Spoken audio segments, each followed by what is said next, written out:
Madam, ಇವತ್ತು ನೀವು ಆಗ್ರಹ ಮಾಡ್ತಾ ಇದ್ರಿ, ಏನು ಹೇಳ್ತೀರಿ? ಪ್ರಜ್ವಲ್ ಇನ್ನೂ ಕೂಡ ಬರ್ತಾ ಇಲ್ಲ. ಪ್ರಜ್ವಲ್ ರೇವಣ್ಣ ಬಂದಿಲ್ಲ ಅಂತಂದ್ರೆ ಮಹಿಳೆಯರೆಲ್ಲ ಸೇರ್ಕೊಂಡು ಅವ್ರ ಮನೆ ತನಕ ಮುತ್ತಿಗೆ ಹಾಕ್ಬೇಕಾಗತ್ತೆ. ಈಗ ನಾವು ಇಷ್ಟು ಜನ ಮಹಿಳೆಯರಿದ್ದೀವಿ, ಇನ್ನು ಸಾವಿರಾರು ಜನ, ಲಕ್ಷಾಂತರ ಜನ ಬರ್ತಾರೆ. ಇದು ಸಾಂಕೇತಿಕವಾಗಿ ಕೊಡ್ತಕ್ಕಂತ ಒಂದು ಸಂದೇಶ. ಇದು ಹಾಸನ ಜಿಲ್ಲೆಯ ಜನತೆ ಎಲ್ಲ ಎದ್ದು ನಿಂತ್ಕೊಳ್ಳುತ್ತೆ. ಇಡೀ ದೇಶ ಅಲ್ಲ, ಇಡೀ ಪ್ರಪಂಚದಾದ್ಯಂತ ಮಹಿಳೆಯರು ಎದ್ದು ನಿಲ್ತಕ್ಕಂತ ಶಕ್ತಿ ಮಹಿಳೆಯರಿಗಿದೆ. ಈ ರೀತಿ ನಾವು ಒಂದು ಸಂದೇಶ, ಎಚ್ಚರಿಕೆ ಕೊಡ್ತಾ ಇದ್ದೀವಿ. ಮೇಡಮ್, ಈಗ ಇವತ್ತಿನ ಹೋರಾಟ ಪ್ರಜ್ವಲ್ ರೇವಣ್ಣ ಅವರು ನಾಳೆ ಬರ್ಬೋದು ಅಂತೇಳಿ ಹೇಳ್ತಿದ್ದಾರೆ. ಈ ನಾಳೆನೂ ಕೂಡ ಬಂದಿಲ್ಲ, ನಿಮ್ಮ ಹೋರಾಟ ಯಾವ ರೀತಿ ಆಗಿರುತ್ತೆ? ನಾಳೆನೂ ಬರಲಿಲ್ಲ ಅಂತಂದ್ರೆ ನಮ್ಮ ಹೋರಾಟ ಮತ್ತೆ ಮುಂದುವರಿಯುತ್ತೆ. ಇದನ್ನಂತೂ ನಿಲ್ಲಿಸೋದಿಲ್ಲ. ಅವ್ರು ಬರಲೇಬೇಕು, ಅವ್ರಿಗೆ ತಕ್ಕ ಶಿಕ್ಷೆ ಆಗಲೇಬೇಕು. ರಾಜ್ಯ ಸರ್ಕಾರ ಆಗಲಿ, ಕೇಂದ್ರ ಸರ್ಕಾರ ಆಗಲಿ ಇದಕ್ಕೆ ಸರಿಯಾದಂಥ ಉತ್ತರ ಕೊಡೋ ತನಕನೂ ನಮ್ಮ ಹೋರಾಟ ನಡೀತಾನೆ ಇರುತ್ತೆ. ಮೇಡಮ್, ಈಗ ಸಂತ್ರಸ್ತರನ್ನೇ ಇಲ್ಲಿಗ ಆರೋಪಿಗಳಂತಲ್ಲಿ ಬಿಂಬಿಸೋದ ಕೆಲಸಗಳು, ಪ್ರಯತ್ನಗಳಾಗ್ತಾ ಇದೆ. ಅವರ ಮೇಲೆ ದೌರ್ಜನ್ಯಗಳು, ಮನೆ ಖಾಲಿ ಮಾಡಿಸೋ ಕೆಲಸಗಳಾಗ್ತದೆ. ಇದಕ್ಕೆ ಏನು ಹೇಳ್ತೀನಿ ಮೇಡಮ್? ಸಮಾಜ ಒಂದ್ಸಲ ತನ್ನ ಆತ್ಮಸಾಕ್ಷಿಯನ್ನು ಮುಟ್ಟು ನೋಡ್ಕೊಳ್ಬೇಕು. ಯಾರೋ ಬೇರೆಯವ್ರ ಮನೇಲಿ ಆಗ್ತಾ ಇರುವಂಥ ಪ್ರಕರಣ ಇದ್ದು ಅಲ್ಲ ಇದು. ಇವತ್ತು ಊರನ್ನು ಸುಡ್ತಾ ಇದೆ ಬೆಂಕಿ ಅಂತ ನಾವು ಅನ್ಕೊಳ್ತೀವಿ, ಆದರೆ ನಾಳೆ ಆ ಬೆಂಕಿ ನಮ್ಮನೇನೂ ಕೂಡ ಸುಡ್ಲಿಕ್ಕೆ ಸಾಧ್ಯತೆ ಇದೆ. ಈ ದೌರ್ಜನ್ಯ ನಡೆದಂಥ ಸಂದರ್ಭದಲ್ಲಿ ಎಲ್ಲ ಹೆಣ್ಣು ಮಕ್ಕಳ ಜೊತೆಲಿ ನಾವಿರಬೇಕು. ಅವರನ್ನು ಕಟಕಟೆಯಲ್ಲಿ ನಿಲ್ಲಿಸೋದು ತಪ್ಪು. ನಿಜವಾದ ಅಪರಾಧಿಯನ್ನು ಅಪರಾಧಿ ಅಂತ ಮೊದಲೇ ಹೇಳಿದ್ದಿದ್ರೆ ಇವತ್ತು ಇಷ್ಟು ದೊಡ್ಡ ಪ್ರಕರಣ ನಡೆಯೋದಕ್ಕೆ ಅವಕಾಶ ಇರ್ತಾ ಇರಲಿಲ್ಲ. ಈಗಲಾದರೂ ಸಮಾಜ ಎಚ್ಚೆತ್ತುಕೊಳ್ಬೇಕು ಮತ್ತು ನೊಂದ ಮಹಿಳೆಯರನ್ನು ಬೆಂಬಲಿಸಬೇಕು ಮತ್ತು ವ್ಯವಸ್ಥೆ ಈ ಎಲ್ಲ ನೊಂದ ಮಹಿಳೆಯರಿಗೆ ಬೇಕಿರುವಂಥ ಎಲ್ಲ ಬಗೆಯ ರಕ್ಷಣೆಯನ್ನು ಒದಗಿಸಬೇಕು. ಅವ್ರ ಮೇಲೆ ಇನ್ನಷ್ಟು ಹೆಚ್ಚು ದೌರ್ಜನ್ಯ ನಡಿಬಾರ್ದು. ಬದುಕು ಕಟ್ಕೊಳ್ಳಿಕ್ಕೆ ಅವರಿಗೆ ಅವಕಾಶ ದೊರಕಬೇಕು. ಓಕೆ ಪೂರ್ಣಿಮಾ, ಮತ್ತೊಂದಿಷ್ಟು ಹೋರಾಟಗಾರರು ಕೂಡ ಮಾಸ್ತೀವಿ. ಎಲ್ಲರಿಗೂ ಆಗ್ರಹ ಕೂಡ ಇದೆ.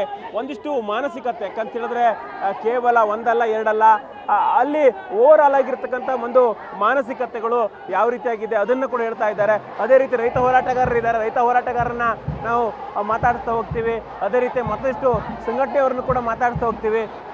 ಮೇಡಮ್, ಈಗ ಪ್ರಮುಖವಾಗಿ ಇವತ್ತಿನ ಹೋರಾಟ ಏನು ಆಗ್ರಹಿಸ ಮಾಡ್ತೀವಿ? ಮೇಡಮ್ ಮೇಡಮ್, ಇವತ್ತಿನ ಹೋರಾಟಕ್ಕೆ ರೈತ ಸಂಘಟನೆಗಳು ಕೂಡ ಬೆಂಬಲವನ್ನು ಕೊಡ್ತಾ ಇದ್ದಾವೆ. ರೈತ ಸಂಘಟನೆಗಳ ಆಗ್ರಹಗಳೇನು ಮೇಡಮ್? ಮೇಡಮ್ ಹೇಳಿ, ರೈತ ಸಂಘಟನೆಗಳ ಆಗ್ರಹ ಏನು ಮೇಡಮ್?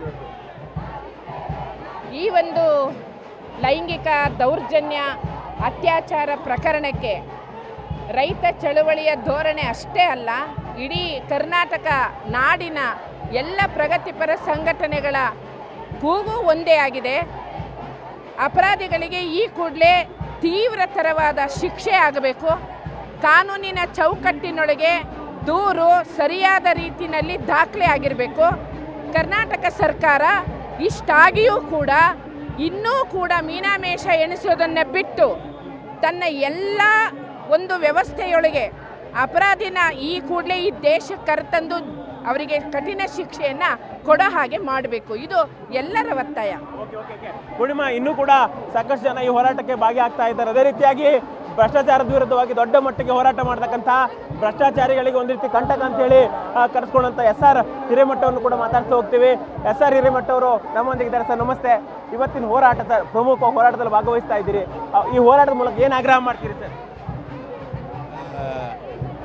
ಈಗಾಗಲೇ ಹೋರಾಟಗಾರರು ಸಾಕಷ್ಟು ಬೇಡಿಕೆಗಳನ್ನ ಇಟ್ಟಿದ್ದಾರೆ. ಅವು ನ್ಯಾಯಸಮ್ಮತವಾಗಿದ್ದು ಮತ್ತು ವಿಚಾರಪೂರ್ಣವಾಗಿವೆ. ಅವನ್ನ ಸಂಬಂಧಪಟ್ಟವರು ಅನುಷ್ಠಾನ ಮಾಡಬೇಕಂತ ಹೇಳ್ತಾ ಇದ್ದೇನೆ.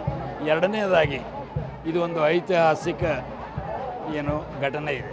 ಯಾಕಂದರೆ ನಮ್ಮ ದೇಶದಲ್ಲಿ ಹಲವಾರು ಕಡೆಗೆ ಪಾಳೆಗಾರಿಕೆ ಇದೆ. ಈಗ ಬಳ್ಳಾರಿಯಲ್ಲಿ ಗಾಲಿ ಜನಾರ್ದನ್ ರೆಡ್ಡಿ ಅವ್ರ ಸಹೋದರರು ದೊಡ್ಡ ಪಾಳೆಗಾರಿಕೆ ಇದೆ. ಅದನ್ನು ಯಾವ ರೀತಿ ನಾವು ಮಾಡಿದೆವು, ಜೇಲಿಗಟ್ಟಿ ಏನೇನಾಗಿ ಮಾಡಬೇಕು, ಹಂಗೆ ಇಲ್ಲಿ ಈ ಪಾಳೆಗಾರಿಕೆ ದೇವೇಗೌಡರ ಕುಟುಂಬದ ಪಾಳೆಗಾರಿಕೆ ಏನಿದಲ್ಲ, ಇದು ಕೊನೆ ಮಾಡುವ ದಿಶೆಯೊಳಗೆ ಇದೊಂದು ಭಾಳ ಮಹತ್ವದ ಕೊನೆ ಅಂದರೆ ಕೊನೆಯ ಶುರುವಾತ ಆಗಬೇಕಿದು. ಯಾಕಂದರೆ ಒಂದು ವರ್ಷದ ಹಿಂದೆ ಜೂನ್ 2023ರಲ್ಲಿ ಅವರು ಕೋರ್ಟ್ನಿಂದ ಇದನ್ನು ಪಬ್ಲಿಷ್ ಮಾಡಬಾರ್ದು ಅಂತ ಏನು ತೊಗೊಂಡಿದ್ರು. ಅಂದರೆ ಎಲ್ಲರಿಗೂ ಗೊತ್ತಿದ್ದರೂ ಕೂಡ ಇಂಥ ವ್ಯಕ್ತಿಯನ್ನು MP ಗೆ ಕ್ಯಾಂಡಿಡೇಟ್ ಮಾಡ್ತಾರೆ, ಪಾರ್ಲಿಮೆಂಟಿಗೆ ಕಳಿಸೋದಂದರೆ ಇದರಂಥ ದುರದೃಷ್ಟಕರ ಯಾವುದೂ ಅಲ್ಲ. ಸೊ ಅದಕ್ಕೆ ಅವರಿಗೆ ನಮ್ಮ ದೇಶದ ಜನತೆ, ಈ ಭಾಗದ ಜನತೆ ಪಾಠ ಕಲಿಸಬೇಕು. ಈ ಹಂಗೆ ರೈತರ ಹೋರಾಟ, ನ್ಯಾಯವಾದ ಹೋರಾಟ, ಒಂದು ಐತಿಹಾಸಿಕ ಹೋರಾಟ ಆಯಿತು. ಮಹಿಳೆಯರ ಹೋರಾಟನೂ ಕೂಡ ತುಂಬ ಮಹತ್ವದಿದೆ. ಯಾಕೆಂದರೆ ಇದು ಒಂದು ಬಹಳ ಶತಮಾನಗಳ ಸಮಸ್ಯೆ ಇದೆ. ಇದನ್ನು ನಾವೆಲ್ಲರೂ ಅವರಿಗೆ ಬೆಂಬಲ ಮಾಡಿ ಸಮಗ್ರವಾಗಿ ಬಗೆಹರಿಯುವ ಹಾಗೆ ಮಾಡಬೇಕು. ಸರ್, ಈಗ ಪ್ರಜ್ವಲ್ ರೇವಣ್ಣ ಅವರು ನಾಳೆ ದೇಶಕ್ಕೆ ಬರ್ತಾರೆ ಅಂತೇಳಿ ಯಾವ ರೀತಿ ಶಿಕ್ಷೆ ಆಗಬೇಕು, ಈ ಪ್ರಕರಣ ನಿಲ್ಲಬೇಕಾದ್ರೆ ಒಂದು ಈ ಮೂಲಕ ಸಂದೇಶ ಯಾವ ರೀತಿ ಕೊಡ್ಬೇಕು ಸರ್ ಅಂತ? ನೋಡಿ, ಈಗಾಗಲೇ ಏನೇನು ಮಾಡಬೇಕಾಗಿತ್ತು ಅವರು ಮಾಡ್ತಾ ಇಲ್ಲ. ಈಗ ದೇವೇಗೌಡರು ದೇಶದ ಪ್ರಧಾನಮಂತ್ರಿ ಆಗಿದ್ದರು. ಸುಮ್ಮನೆ ಒಂದೇನೋ ಓರಲ್ ವಾರ್ನಿಂಗ್ ಕೊಟ್ಟರೆ ಆಗೋದಿಲ್ಲ. ಅವರು ಪ್ರಧಾನಮಂತ್ರಿಗೆ ಬರೆದು ಆ ಡಿಪ್ಲೊಮ್ಯಾಟಿಕ್ ಪಾಸ್ಪೋರ್ಟ್ ಏನು ಮಾಡಬೇಕಾಗಿತ್ತು, ಕ್ಯಾನ್ಸಲ್ ಮಾಡಬೇಕಾಗಿತ್ತು. ಅವ್ರು ಮಾಡಿಲ್ಲ. ನನ್ನ ಅಭಿಪ್ರಾಯದೊಳಗೆ ಈ BJP ಮತ್ತು JDS ಇದೇನಿದೆಯಲ್ಲ, ಇದೊಂದು ಅನ್ಹೋಲಿ ಅಲಯನ್ಸ್ ಇದೆ. ಜನರು ಇದನ್ನು ತಿಳಿದುಕೊಳ್ಬೇಕು. ಮತ್ತು ಇವರು ಬಂದು ಇಲ್ಲೇನು ಅರೆಸ್ಟ್ ಆಗಲಿಕ್ಕೆ ಇದು ಮಾಡ್ತಾಯಿದ್ದಾರೆ, ಅದಕ್ಕೆ ಎಂಟಿಸಿಪೇಟ್ರಿ ಬೇಲ್ ಮಾಡ್ತಾಯಿದ್ದಾರೆ. ನನ್ನ ಅಭಿಪ್ರಾಯದೊಳಗೆ ಈಗಾಗಲೇ ಕೋರ್ಟು ಆರ್ಡರ್ ಮಾಡಿದೆ ಅರೆಸ್ಟ್ ಮಾಡಲಿಕ್ಕೆ. ಇದು ಮುಂದೆ ಹೋಗಿ ಅತಿ ಕಠಿಣ ಶಿಕ್ಷೆ ಆಗಬೇಕು, ಆವಾಗ ಮಾತ್ರ ಪಾಠ ಕಲಿತಾರೆ.